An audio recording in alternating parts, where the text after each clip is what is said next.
I met Mark a couple years ago, and I learned all about the Hoth, and I have to say how impressive it is, that how his company continues to grow, and just how awesome the IT and SEO world is, because I've just started to learn about it. And this group that's in this room right now, it's kind of like a bunch of entrepreneurs, which I love, because I thrive in those areas. And so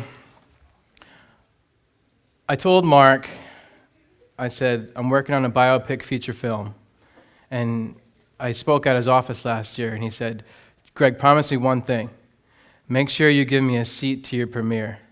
Well, that's in the works right now as I fly to California Saturday, meet with my attorney Sunday. So it's a matter of time before you see the guy that spoke to you today about his story in a big screen movie. So just stay tuned, ladies and gentlemen.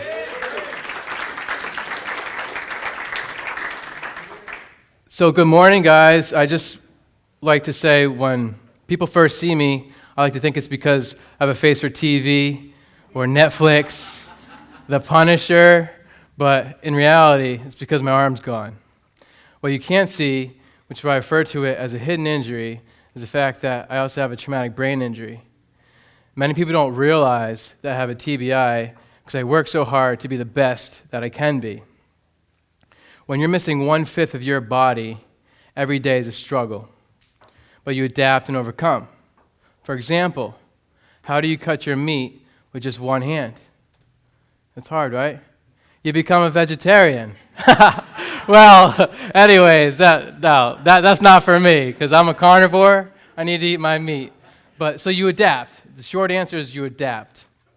And I have a little task for you guys, all right? What I want you to do is scratch your right elbow without using your left arm.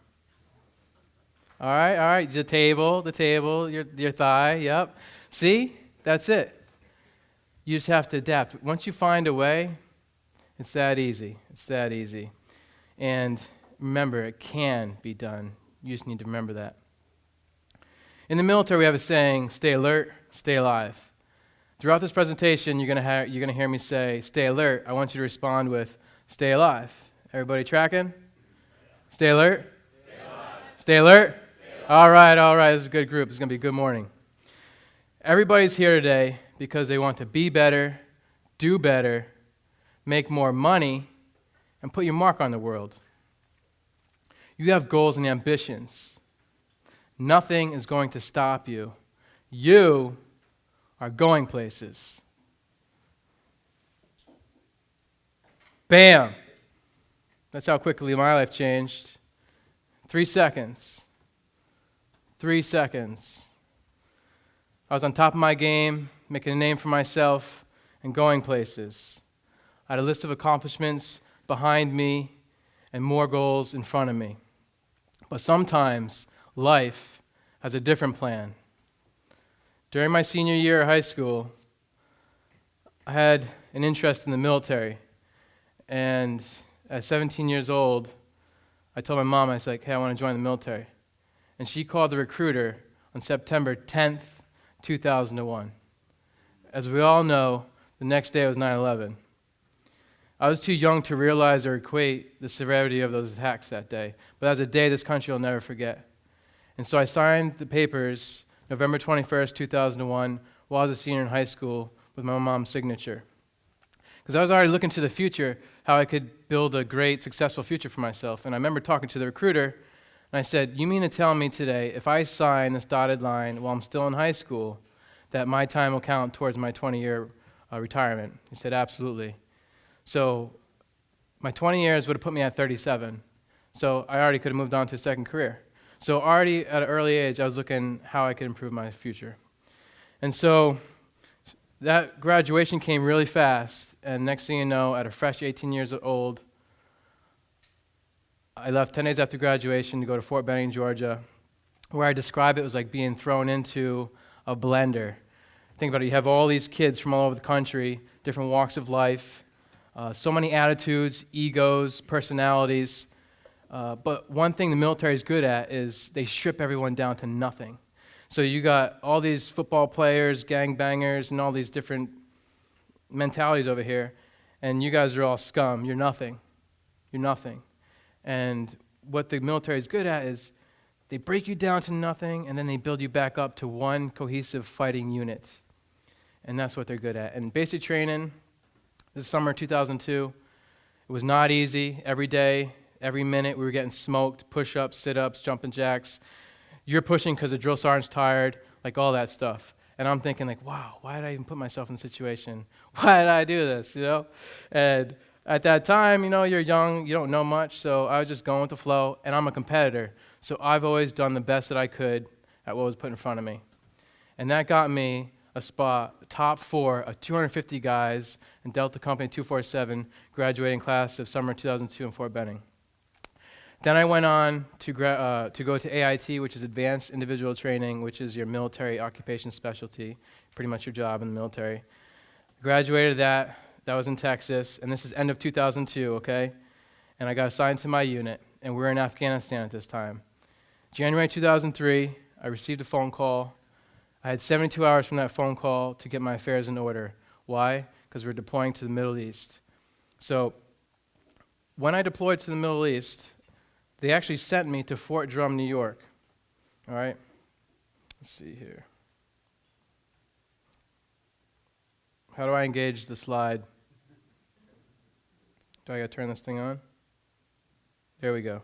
So I was downrange in Fort Drum. Now, I never experienced cold like minus 35. All right? We went downrange. Those white boots I had on, those are Mickey Mouse boots, they call them, because they're good in extreme temperatures. And so I went from that condition, and I remember being transported from the barracks to the chow hall in the back of a 5-ton cargo truck, and I had my combat boots on and just basic warm clothes. 10-minute ride, I went to go get up, and my feet were frozen to the floor of the truck. Because what happened was all the moisture was sucked out of my feet through my rubber soles, and they were literally frozen to the bed of the truck. Obviously, I ripped them off the floor, and I got to where I going, but never experienced anything like that. So then, we didn't know when we were going to leave, and the bird came, and we hopped on it. It was 8 degrees. We landed 22 hours later in Kuwait, and I remember stepping off the plane, foreign land. I don't know what I'm about to get into, and I just remember just this hot breeze. There's someone sitting there with a blow dryer about medium fan length right in my face, and I'm like, wow, I went from extreme cold to extreme heat. What's going on here? And before you know it, as soon as I crossed the border, lives I had known, expected, had planned for, would never be the same again. As a driver, then a machine gunner, in a transportation unit attached to the 4th Infantry Division, I saw and experienced a lot, which made me realize how lucky we are in America and how often we take things for granted. Iraq was surreal. Does everyone remember when George Bush got up and he claimed victory for the United States in Iraq shortly after we invaded in 2003? This was a picture in downtown Baghdad, May 2003, shortly after he said that. And there was some truth to that, but the enemy was still lurking around, and we had that obstacle to face every day. I look at pictures from my deployment, and these were taken with a disposable camera. This is 2003, so digital hadn't really come out yet. And looking back at these pictures, they have very vivid memories of the type of mission that I was on, and you think about how lucky you were on certain scenarios. And we'd go on 7-day missions, right? And because the country was invaded, so there was no main supply route set up, no alternate supply route set up. You're just going based on intel that you had in your briefing. And so you had to go, 400 miles, but you had to cross the Euphrates River. You didn't know if there was a bridge that was viable or whatever. The Navy Seabees come in, they put down these makeshift bridges for you to cross and for Allied forces and U.S. troops. So we're on this mission, and we're going to resupply a combat support hospital. And during that time, we know we had to funnel in through this city, and there is known enemy activity there. And at the time, we didn't know what we were getting into, and they said only move during the day because the enemy owns the night. So that's what we did. So we moved during the day. And when we crossed through the city, Iraqis everywhere, and there was like livestock hanging from the front shops, like goats and any kind of animal you can think of, and chickens running around. It's like very medieval times, I describe it. And each Iraqi that I made eye contact with, they looked at me and they did this. They wanted to kill me. It was a very unwelcoming feeling. And next thing you know, we're stopped. And I'm like, oh man, this isn't good. 4-story buildings around, perfect ambush situation. I'm thinking, this is going to be crazy. I told my driver, I said, Alex, if stuff goes south, get ready. We're taking this building to the right. That's the name of the game over there. And so each minute went by, the hair started to stand up on my neck. And I called ahead. I said, what's going on? What's going on? The lead vehicle said that the bridge had been blocked by Jersey barriers, so they stopped our passage through there, and it's a perfect situation to be ambushed. We're in a 6-truck convoy, funneled into this death trap, and we're sitting here, and I'm just like, man, any minute it's going to happen. And this Iraqi had jumped up on my truck, right? I'm about 8-10 feet off the ground. He jumped up on my truck. He had seen the glasses I had on, and he was going to take my glasses from me, and he swiped at my face. And our rules of engagement say as long as they don't have a weapon, they're non-enemy combatants, so there's nothing I could do. But I pulled my knife out so fast, I slashed at him, and he hopped off the truck, and he was just yelling so loud, Arabic obscenities, and I'm like, here goes nothing. And out of nowhere, there was, I just hear this woof, woof, woof, woof, woof, woof. And I'm like, oh, what is that?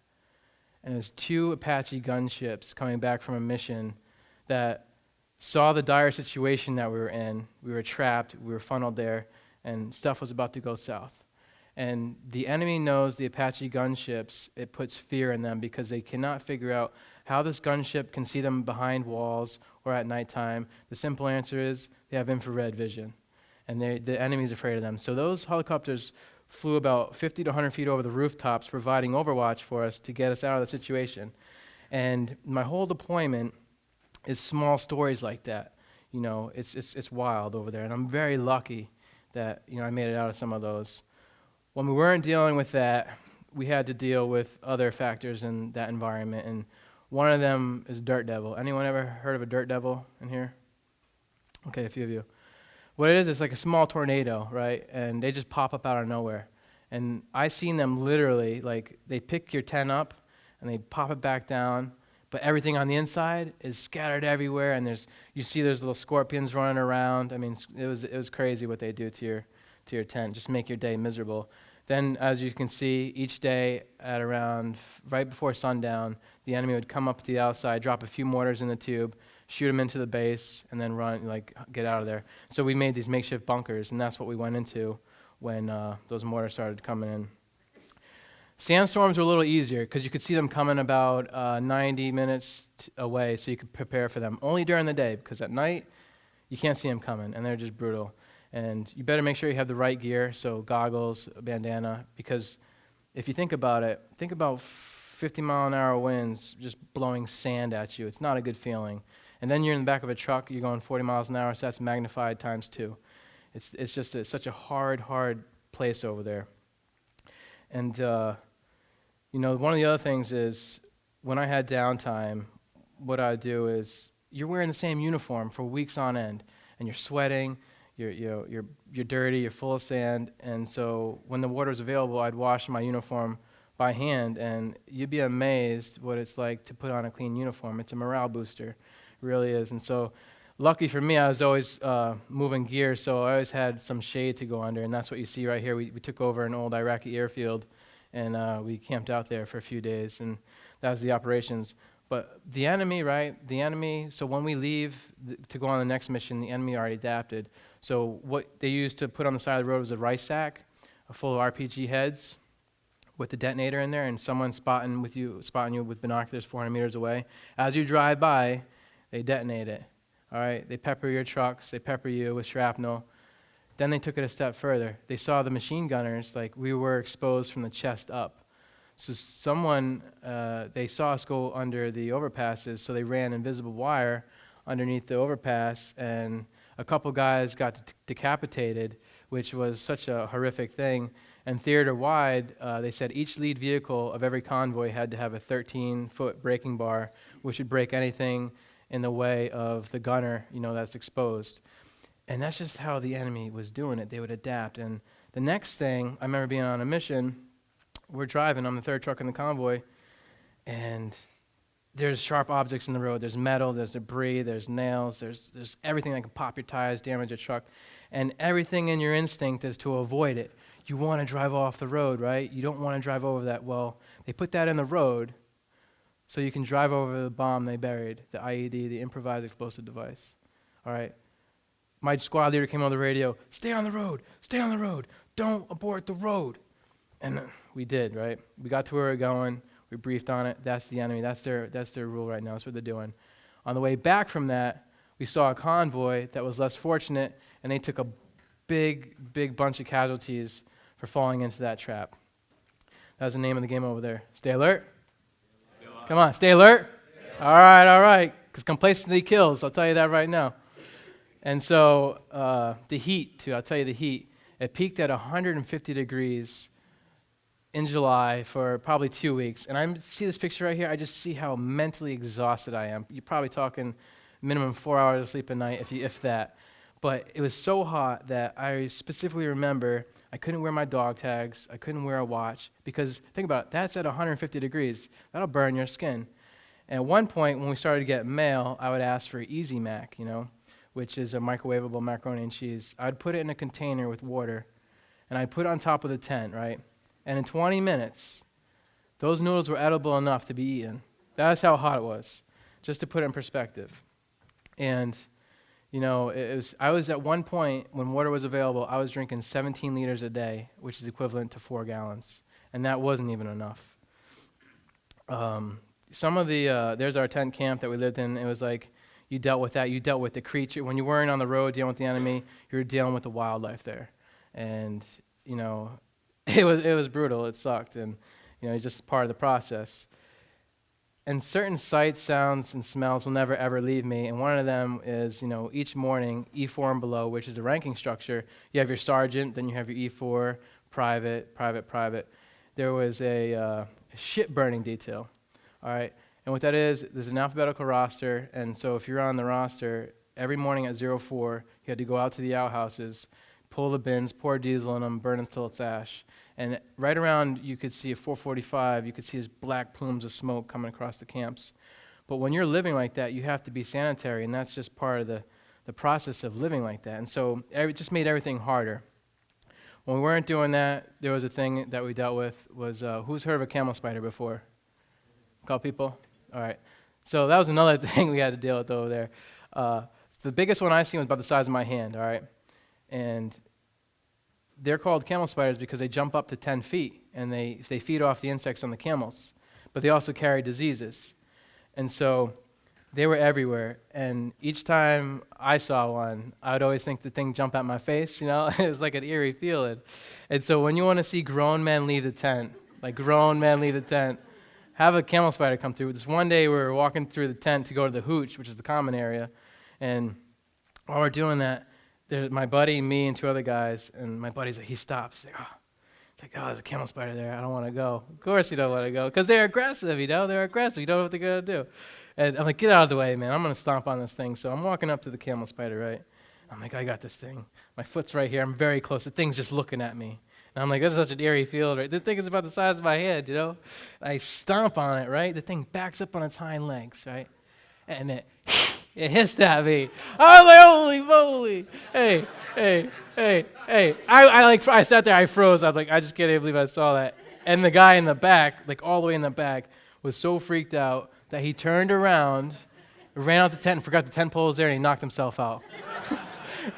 It was funny. It's funny, That puts it in perspective. You deal with combat and you're afraid of a spider, so that was funny. Then someone had the bright idea to catch a camel spider and scorpion and put them in a container and have them fight to the death. Which, believe it or not, 60-40, I would say 60% of the time the scorpion won, 40% of the time the camel spider won. And that became a form of entertainment over there, which is ironic in so many ways, So there's the tent right there. You can see the setup, how he ran into that second pole, totally knocked himself out. Over there, life in Iraq consisted of IEDs, ambushes, RPGs, and accidents. I was in country with boots on ground for over a year. I actually turned 19 and 20 on my tour.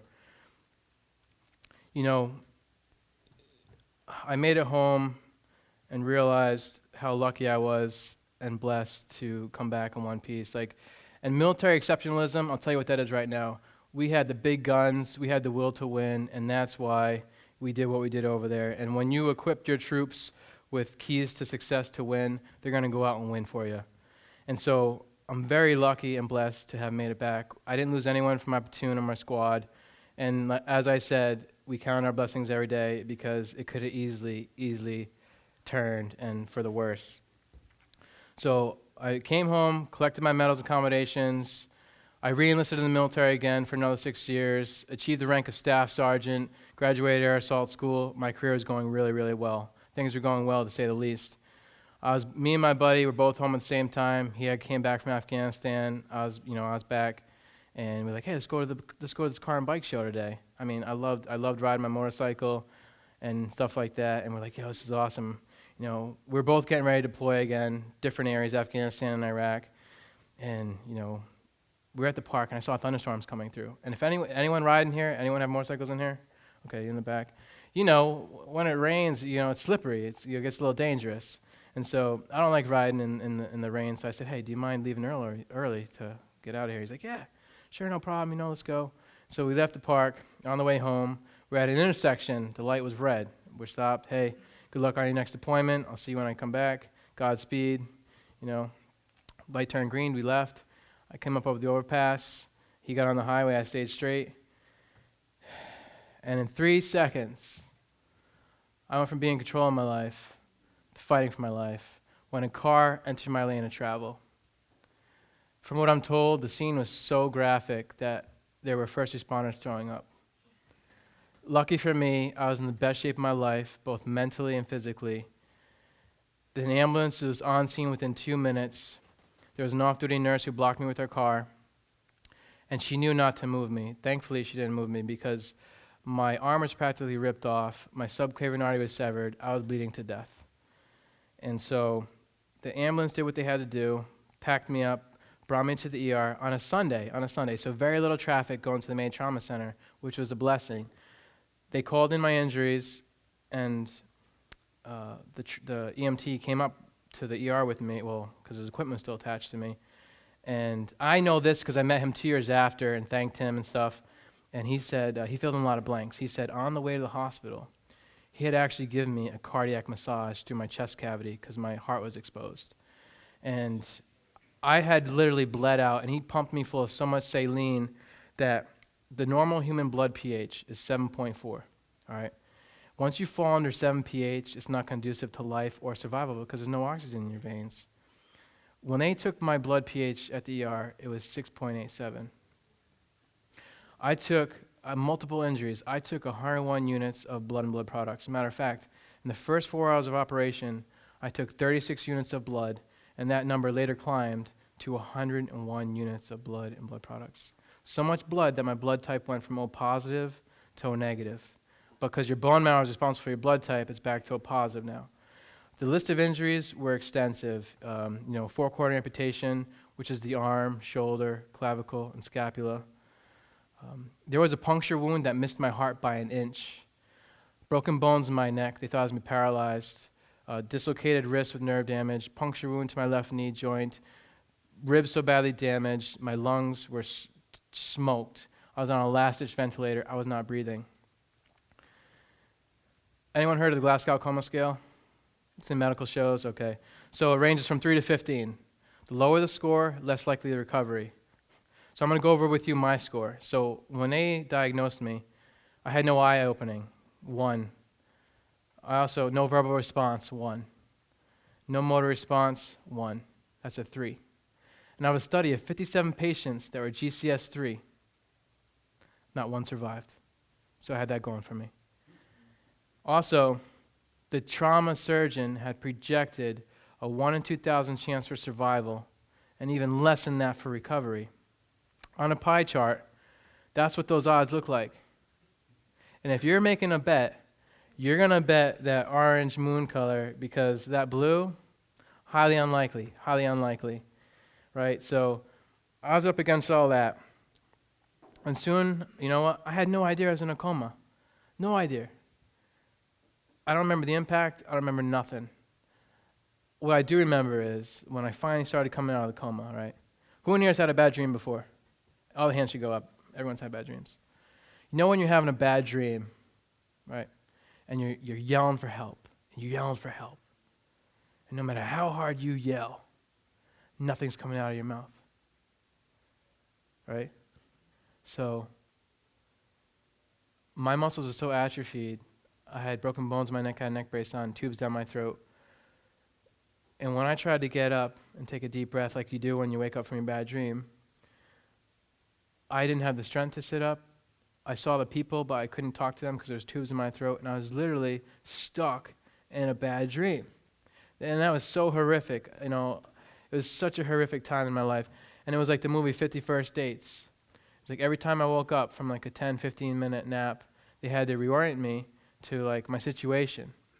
And when they did that, the brain injury would allow me to forget that. So it was an ongoing struggle. And for the longest time, I always felt my arm because, you know, the phantom limb pain, but the neck brace was on, so I couldn't look over to see it. I just knew I was in really, really bad shape. And, you know, by the power of prayer and good positive vibes, you know, I was very fortunate and blessed to have come out of my coma, all right?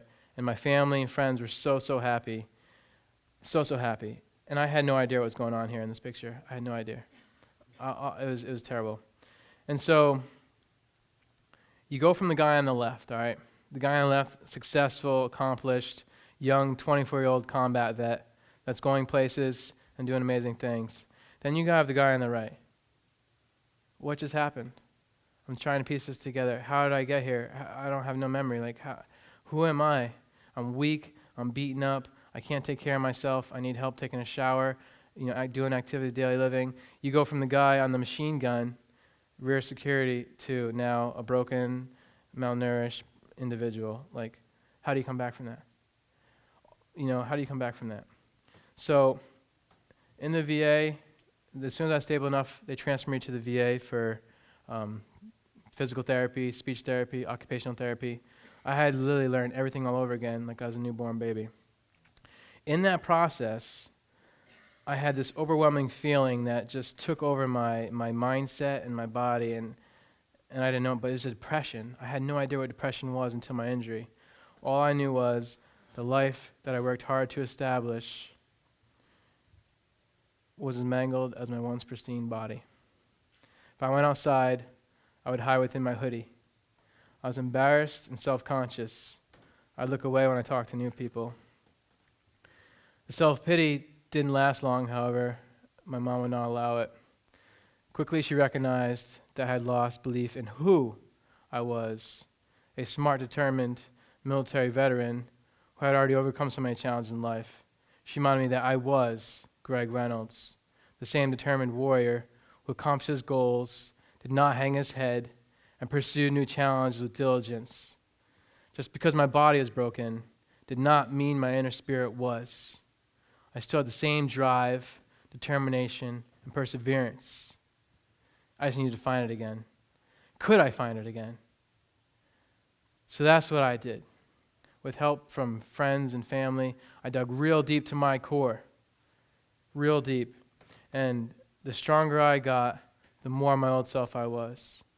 It was perpetuating. And so my mom knows I'm very goal-orientated, and she would set small goals for me in the hospital, all right?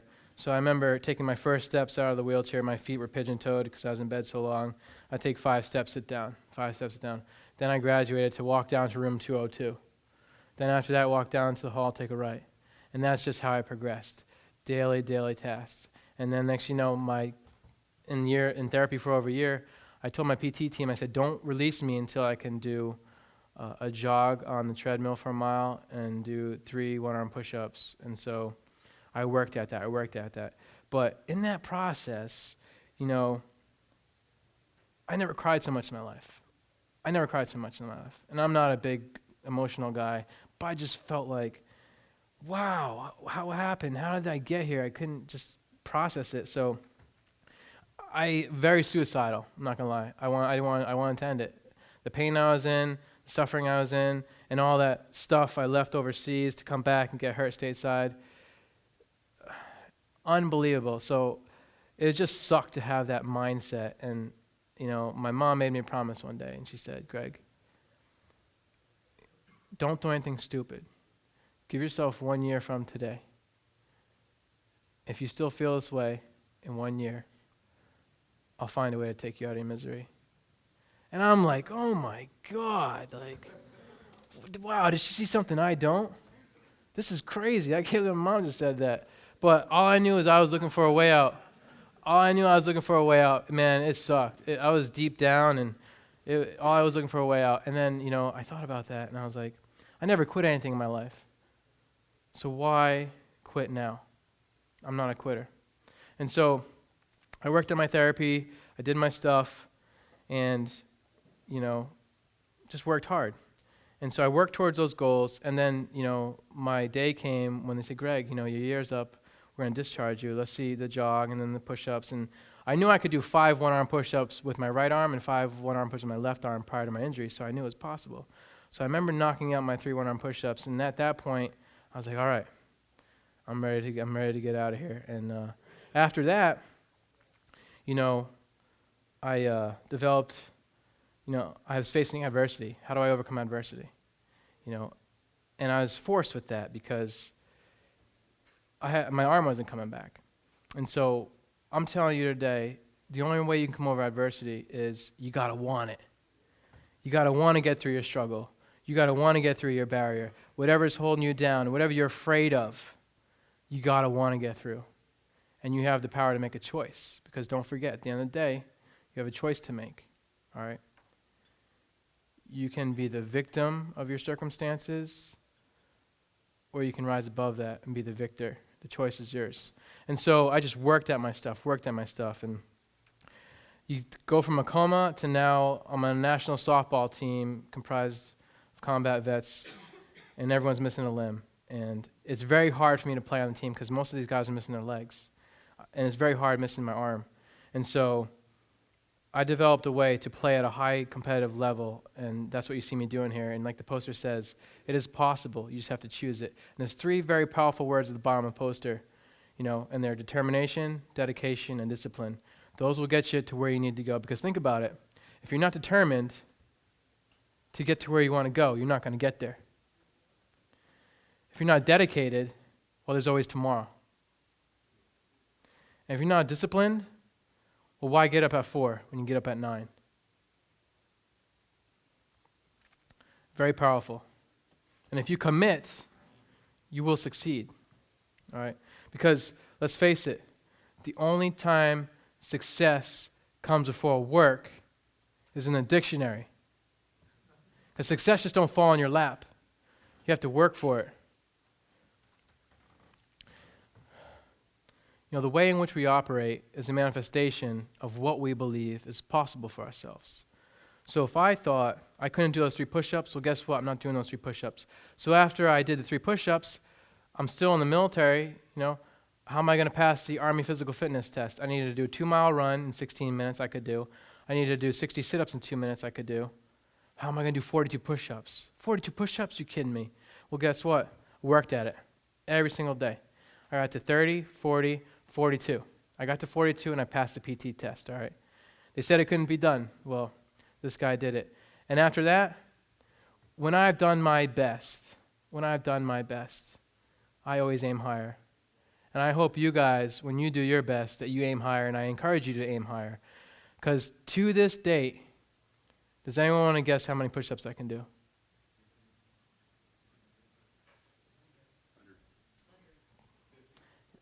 Just around 100. Just over 100. And I won't even tell you the most I've done in case there's a push-up contest today, okay?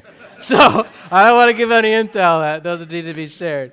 So, but that's just it, And I've developed a very powerful acronym. It's called ARM. It stands for Attitude, Resilience, and Mental Toughness. Very powerful. And the visual cue will hopefully allow you all to remember it, okay? And let's face it, there's a lot of things in life outside of our control. But the one thing we all can control is our attitude. And so the next time something bad happens to you, I want you to dig deep and find one positive about that bad situation. Hard to do, easy to say, but find that one positive thing. For example, I never thought I'd say this, but 3 out of 4 isn't bad. I got one good arm. I'm blessed. I can still do my things. So attitude, huge. Resilience, you've heard it before. Be resilient. Be resilient. To bounce back. Think of it as to be bent, stretched, pushed to the limit, to recover. Think of it as buoyancy. Bounce back from whatever pushed you down. All right, be resilient. You can. You all can be resilient. I'll tell you that right now. And mental toughness, you heard it before. Stay calm and clear-headed. Stay focused. Keep your eyes on the prize. Because I'm telling you something. There's a lot of negative people out there, a lot of naysayers. A lot of people don't want to see you, improve or get better at what you're doing. You have to learn how to silence the critics on the outside as well as the critic on the inside. Because at the end of the day, you got this person in here that's either telling you you can or you can't. And that's it. That's the only one that matters is this person right here. So, and coming from New England, I love to use Tom Brady, for example, but he's mentally tough. Oldest in the league, going for his 6th Super Bowl right now. He only got that way because he focused on his goals and he put the time in and day out. Mental toughness, huge for anything that you do in your own world and the business world as well. And so, same thing, I'm an avid golfer, right? And so when I'm coming up on that par 5 and I got my par putt and it's a $20 hole, I'm playing my buddy, I don't walk up to my ball and think it's not going in the hole. I walk up to the ball, pick my lane, come up to it, take my practice swing, and I'm not thinking anything else in that ball going in the hole. Boom, I putt it, see it in the hole, it goes in the hole, drops, get my $20. Hey, you just got beat by a one-arm guy. That's the name of the game. But my mental toughness is there because I see it and I believe it, And so that's it. And then I was very lucky and blessed to be able to be a part of the VA adaptive sports clinics for newly injured veterans. I don't have the picture up now, but I remember being discharged from the hospital, and they had me skiing, again, on mountains, less than 4.5 months being released from the hospital. Right? I was so weak and malnourished, and I was so nervous to fall, and I remember I had a Vietnam vet missing both his hands, who was my coach, and he said, he's like, "You're going to fall down, man." I'm like, no, I'm not. Hey, when I got on a turn, I kept going in the woods, and I fell down, and it was so scary. And he said, "Greg," he's like, "let me give you a hand." And I'm thinking, man, you have no hands. How are you going to give me a hand, And I just thought about it, and I was like, you know what? He was right. I needed to fall, because to get I was scared to fall. I needed to fall, and once I got that out of the way, we were doing black diamonds at the end of the day. So I remember Zig Ziglar said that, fear is false evidence appearing real. So if you have any fears in your life, just remember that. You make your fear real. And so I went on to surf, do so much stuff that I didn't think was possible. And I'm telling you, there's 2 kinds of people in this world. Those that have fallen and those that are going to fall. Your ability to get back up depends on the choice you make. And everyone in this room knows, I hope you know, that you can get back up. And so I've gotten back up. I've gone on to do so many different things. Stay alert. Stay alert. All right. And so that team I was talking about, the Wounded Warrior Amputee softball team, is comprised of all combat vets that are missing limbs. We play only able-bodied teams across the country, and we promote that life without limbs is limitless. And it's I remember being on this team, and I was still, all my confidence gone. I didn't know, I was still finding myself. And being on this team showed me that, I'm with some of my brothers, and that, we do face adversity, but guess what? We all have a choice, and that choice is to come back and tackle our situations and live a full and active lifestyle. And that's what this team does, and it's phenomenal to be a part of that team. Great opportunities, right? So I got to play in the Major League Baseball All-Star Celebrity Softball game out in Minneapolis in 2014, I want to say. Great honor to represent the Boston Red Sox for the American League Division. And I remember John Smoltz, who recently inducted to the Hall of Fame, was pitching to me, and ball, and I'm like, I don't want to walk. So I moved all the way up in the box, and it was a low ball, and I hit it the best I could to go up the middle. Well, lo and behold, a lot of you guys are young, but the infamous Ozzie Smith makes this play, and he dives at the second base to get the force out. I was safe at first. I got the first RBI for the AL side, so I did my job at 44,000 fans, right? So nerve-wracking, so nerve-wracking. And then I remember being out in the outfield, and Mike Piazza comes up, smokes a ball out my way. I just feel all these eyes on me, like, how's this guy going to make this play? And I track it down, and I do my catch, flip the ball up, throw the glove, catch the ball, fire it in, 5-minute standing ovation, and that was one of the most, very powerful moments in my life. And that was just awesome because I had beaten the odds to get to where I am, and that was just a cool thing to be a part of. I've gone on to jump with the Army's Elite Golden Knights parachute team. Those guys are a bunch of crazy people, but they're fun, And I've got to join Jimmy Buffett in Las Vegas for the largest margarita in the world, which was back in 2013. Hey, phenomenal guy, and the margarita is actually pretty good. I actually met and played flag football with Snoop Dogg. This is one of the Super Bowls, 2015. And believe it or not, hey, he's a phenomenal athlete. The guy is amazing when he's not drinking his gin and juice, And but he is a really cool guy. I've met and played sports with some various other great professional athletes: Julian Edelman, John Smoltz, John Damon, a few actors, a few fighters, But the thing that brings me the most joy and pride is to work with kids that face limb loss or amputations. And my team hosts a kids camp every summer, and we bring 20 to 25 kids that are missing limbs, 8 to 12 years old, at a camp we put on for them. And it's a week long. And for the first time in these kids' life, they realize they're not alone, and they can do things regardless of what society says. And so it's such a powerful thing to be part of. And I work with the arm kids because I'm one of the only arm amputees on the team. So with that, I show them how to catch, how to hit, by taking a step further, because they were either born that way or injured traumatically at a young age, so they never got the occupational therapy that I received. So I take the time, I teach them how to tie their shoes one-handed, right? And their mom and dad ain't doing it. They're not wearing their Velcro closures, but for the first time in their life, they're able to tie their own shoe, and the joy that is in that child's face is just, it's amazing, and I'm so very happy to be part of that. And then, when they think that's enough, then when I'm doing fielding drills with them, I say, look, for each ball that you drop or miss, that's 5 push-ups your coach has to do. And so they don't know at the time, but at the end of the drill, I'm doing push-ups over here. So they come over, they want to be part of the team, and they may not think, oh, I'm not able to do a one-arm push-up. Well, go to your knees, right? And then push, push as hard as you can. So they're on their knees, they're pushing. We do that all week. And at the end of the week, these kids, the one-arm kids, can do at least one push-up. And what that does for them is they go back home, and their buddy Bobby, 2 arms, is not able to do a one-arm push-up. So that builds their confidence, and that just brings them to the next level, and it elevates them, and they just go forward with that mindset. They're different. Kids make fun of them. They look at them. They're different. They embrace it after this camp. They embrace it because they know they met people that are big mentors now, and we're doing it, and we're okay, and they're going to be okay. And it's just a great thing to be part of. And I have so many cool stories about these kids. Like, this is Scotty. I met him when he was 8. He's now in high school. He wrestles, he plays football, he plays baseball, he does everything. He speaks too, so it's funny. I call him my one-arm protege. Just cool stories. And so, the thing is I continue to push myself, because unless you make yourself uncomfortable, you're going to stop growing. You become complacent.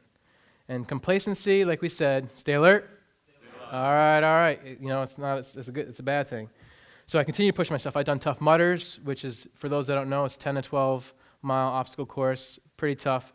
I don't skip any obstacles. I do them all. The only one I'm not able to complete is the Funky Monkey, because it's monkey bars that go up and they come down, so I can't get the trajectory to go up like that. The only one I can't complete. So I do burpees in place of that. But doing this stuff continues to get me to think outside the box and push forward and continue to realize the fact that I don't have any boundaries. The only boundaries I have are the ones that I make. And so I've got to partake in the Bataan Memorial Death March, which is a grueling 26.2-mile trek out there at the White Sands Missile Range in Mexico. It's in honor of the men and women that were captured defending the Philippine Islands during World War II. And there's still some guys alive that live out there, and so this event goes on in their honor. And when I've done it 2 times already, when my toenails are falling off and I'm freaking wasted, I just think about what those guys endured. They endured 70 miles in 3 days by the Imperial Japanese Army. And for 5 hours, I'm thinking, you know what? I can give everything I got, and that's what I do. And that continues to get me out of my comfort zone. And last year, people were like, oh, have you tried swimming? I said, no, because they're like, oh, you swim in circles, right? And I said, no, I don't swim in circles. So I signed up for this 1.7-mile open water swim to prove the naysayers wrong. So I swam open water 1.7 miles, and I thought to myself, I said, that is by far the most challenging thing I've ever done in my life. The only thing you have to do in that situation is just keep swimming. Just keep swimming, because what else are you going to do? You just got to keep swimming. So, and like, I ask you today, when the messenger of misery visits you, when it visits you, what are you going to do? What will keep you in the game? Are you going to cry? Are you going to have a pity party? Be like, why me? Why not that guy? What are you going to do? What will you do? You got to find that key asset that will keep you in the game. You got to find that. Once you find that, you're going to come back. And like my man Les Brown says, when life knocks you down, try and land on your back. Because if you can look up, you can get up. I'm telling you, you all have the strength, courage, and determination to get through any life challenge that you're ever faced with. You do. I'm here telling you today, as a guy that's speaking and has been through it, you do. And so, I want you to think of life as like a concept. You're going to probably think, oh, this guy's crazy, but think of it, every day you leave your house, you're at war. All right? All the variables that could come into your path, car accidents, stuff like that. So you're driving to work or you're driving to the store, some idiot cuts you off, you swerve out of the way, you hit a pothole, your tire's smoked. MF or this, blah, blah, blah, you're getting pissed off, you're losing your cool, right? Nope, mental toughness. Stay focused and clear-headed. You know how to change a tire, you're in luck. Change your tire, get on your way. If you don't, call someone, get help, stay focused, continue on your way. Don't become a victim of that circumstance. Too easy. Win the daily battle. That's it. All you got to do is win the daily battle. No matter what you're facing, whether you're doing work, you're doing this, you're doing that, win the daily battle. And if everyone today, who in here's had a bad day before? All right, everyone has. The next bad day you have, I want you to think of it as a character building day, all right? Because how you view that day, how you handle that day is going to determine how your character is developed. And like we heard this week, these guys, acquired massive assets, massive amounts of money, all the stuff you can acquire, right? But that can be taken from you at any time. Any time it can disappear. 1 minute's there, next minute's gone. But the person you become is yours forever. So remember that the next time you're having a bad day. And dig deep to find that positive, because you can. You just got to find it. And if everyone here today could get fifth-year results, would you take them? Yeah, everyone would take it, right? Fifth-year results, yeah. You take it. You know why? Because you ain't got to go through the 4-year process. That process sucks. It's lonely, it's scary, it's painful, it's tough. Nobody wants to go through that. That's why everyone takes these magic pills to get big and buff and work out and all that stuff. Everybody wants the quick answer. But you got to be willing to go through the 4-year process to get to those fifth-year results. Lastly, the bottom's full. It's full of people. You know why? It takes no effort to be at the bottom. No effort. You got to ask yourself, where do you want to be and how are you going to get there? It takes everything to be at the top. And it's okay if you don't want to be at the top, but where you want to be is going to take effort to get off the bottom. So you got to ask yourself, what are you willing to put in to get to the top? And that's just it. It's like, what are you willing to put in? And when you've done, like I said, when you've done your best, I want you to aim higher. And at the end of the day, when you're pushing and you don't think you have anything else to give, the human body has proven through science that when you hit your threshold, you can give at least 20% more. So think of that time that you couldn't give any more, and you can give 20% more. You'd be amazed. I started my company, Making Lemonade, to inspire and promote a positive and active lifestyle when life has handed you lemons, which can pertain to a number of life's events. When life hands you lemons, it's your choice what you do with them. Again, it comes down to that choice. Don't forget that. And as I say, the only limitations you have are the ones you make. I don't make any. What are you waiting for? All right, guys, I hope you enjoyed that. Do we have time for Q&A? Yeah. If you're down for doing some Q&A, Yeah. do it. Cool. Anybody have any questions? Just raise your hand and I'll run the mic over. Greg, can you tell me how you tie your shoes? Yeah, it's I got my dress shoes on today, but it's a one-hand tying method. It's actually on my website, how I show other people how to do it. So you knot the end of the shoelace. So on my right shoe, I'm knotting the shoelace on the end towards the bottom of my left, and on the left side, it's the bottom of my left. So that both knots are matching on the shoe.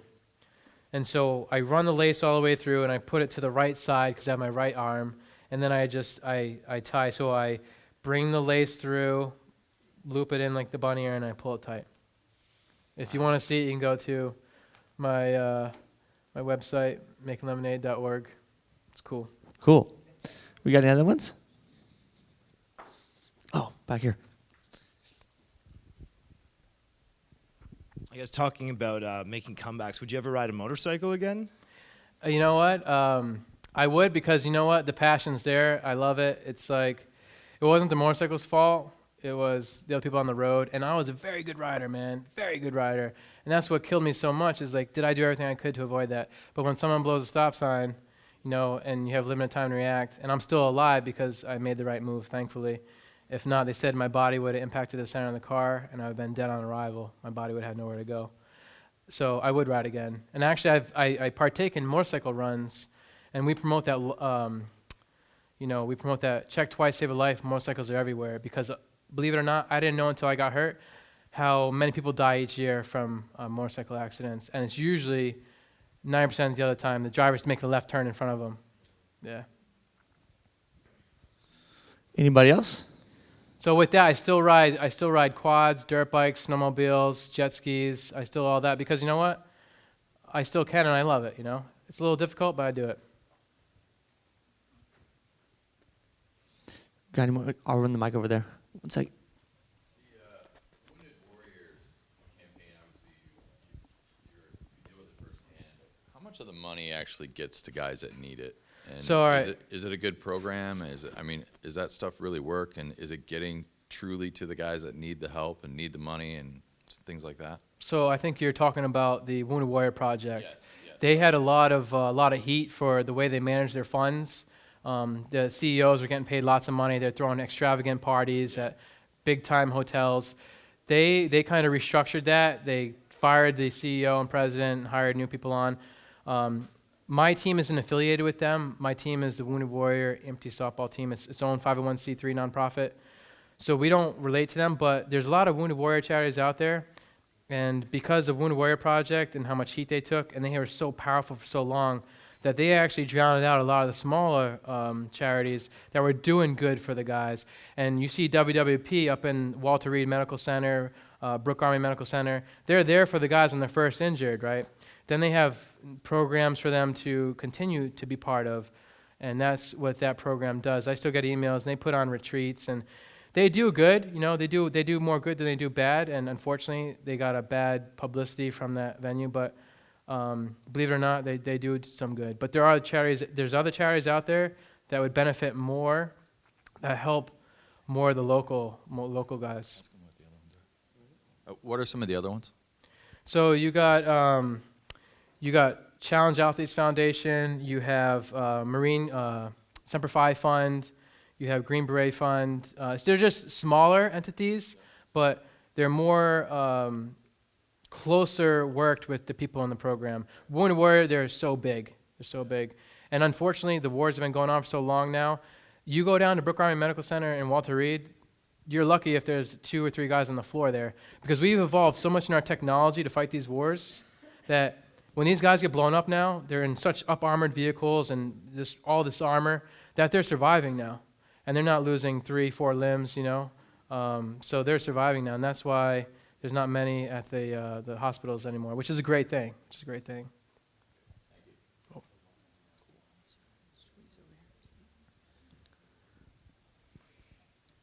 Hey, you were talking about how when you're training to go and first deploy, the military kind of like crumbles you down and then builds you back up and like gives you that mentality.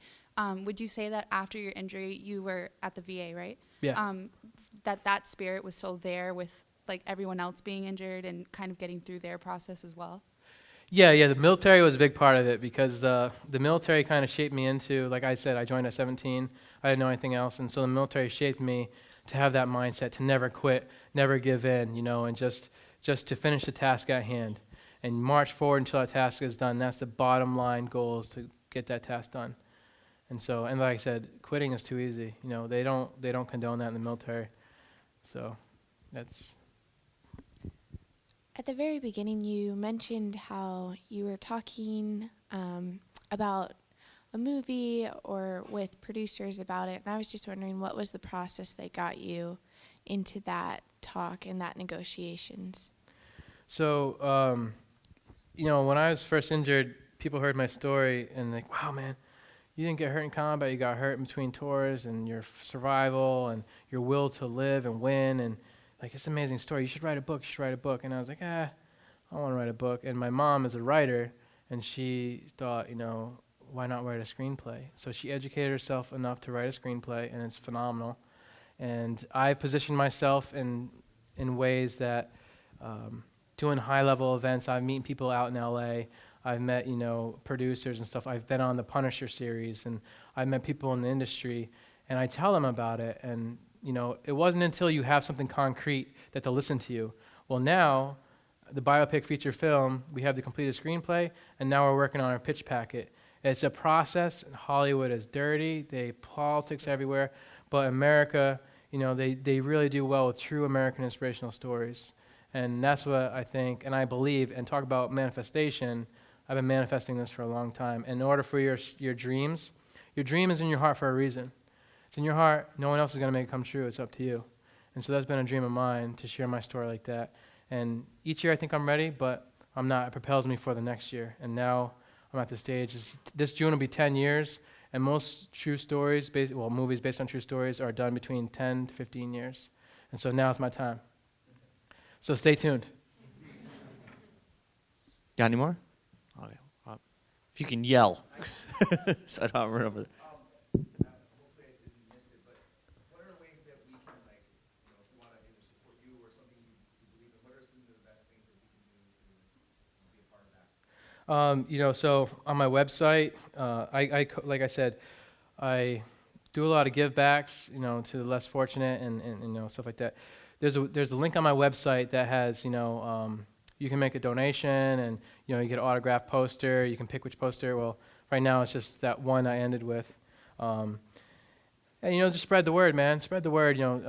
Talk about, hey, you know what? You hear? I'm a peer visitor to newly injured amputees. That's another thing I do. And so the way you support me is just, share my website. When you know someone going through a hard time, hey, reach out to this guy. Make a donation. Just do that type of stuff, and just spread the mindset. When life hands you lemons, make lemonade. This guy will tell you, so. All right. I'll run over there in 1 sec. So, who do you want to play you in your own movie? So it's funny you say that. When I first started this, because being from the Boston area, I thought Matt Damon, those guys. I have compiled a list because, hey. So when I'm on these casting calls, we have a budget to work with, and so you got to make sure you're working within your budget. So that's why I have the list. But just for starters, right now, Chris Pine, he's 35. Scott Eastwood, 29. Aaron Paul from Breaking Bad. Justin Timberlake.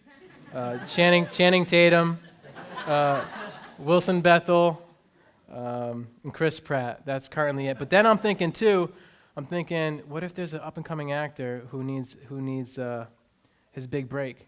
Think about Sylvester Stallone. That's his break. His break was his movie, And so I'm with trusting the universe. Whoever's meant to play in my movie will show up on the casting call, and the ones that want to be in my movie will notify me, and then it's gonna go so well.